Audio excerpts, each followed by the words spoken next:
What if I told you that one narrow strip of water could control the world's economy? A passage so powerful that without it, global trade would collapse overnight. This isn't some futuristic invention. It already exists. It's the Panama Canal. For over a century, this man-made waterway has been the beating heart of international commerce. But behind its smooth operations lies a history of chaos, sacrifice, and a future filled with uncertainty. And the truth is, this engineering miracle might not survive the challenges ahead.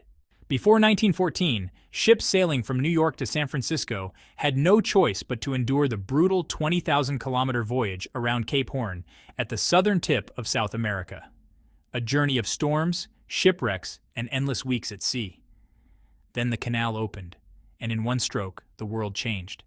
An 82-kilometer shortcut replaced the deadly route. What once took weeks could now be done in less than 10 hours. Today, over 14,000 ships pass through every year, carrying more than 200 million tons of cargo. Since its opening, over 1 million ships have crossed it. The tolls alone bring Panama more than $2 billion annually. But here's the catch. The system that powers this canal is both brilliant and dangerously fragile. At the heart of the canal are its locks, giant concrete chambers that act as water elevators for ships. And here's the mind-blowing part. They operate entirely on gravity. When a vessel enters, valves open, and 80 million liters of water rush in or drain out, lifting or lowering ships as much as 26 meters above sea level. All of this without a single pump. But this precision comes at a cost. Panamax ships, built to fit the canal's exact dimensions, are up to 300 meters long. The locks themselves, just 320 meters. That leaves barely a meter of space on either side. One wrong move could cripple not just a ship, but global trade itself. To prevent catastrophe, the canal relies on two key safeguards.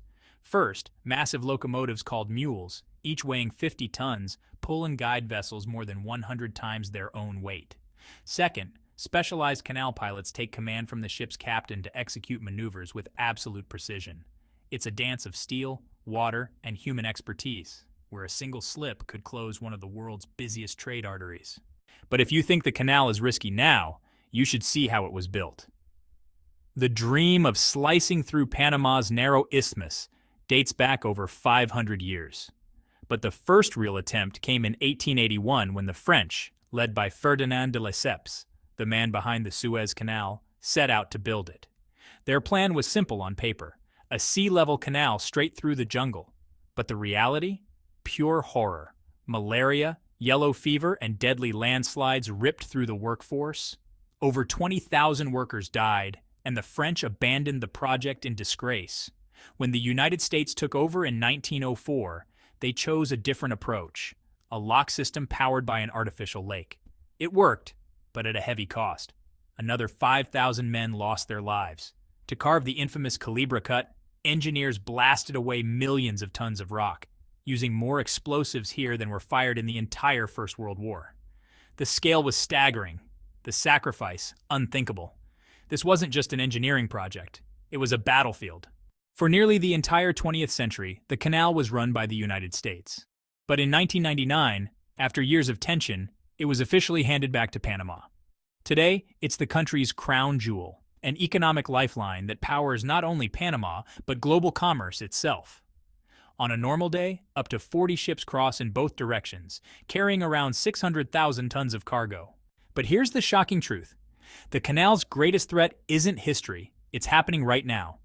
The Panama Canal depends entirely on fresh water from Gatun Lake to operate its locks.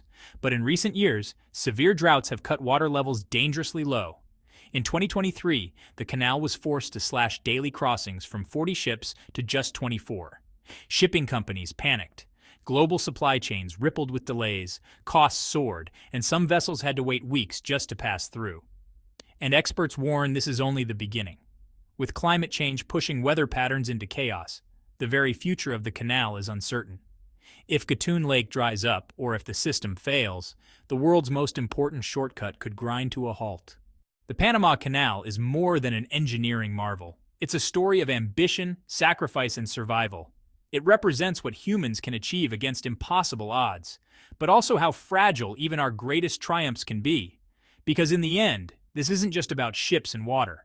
It's about the fate of global trade, the lives of millions who depend on it, and the reminder that the world is always one narrow strip of water away from chaos.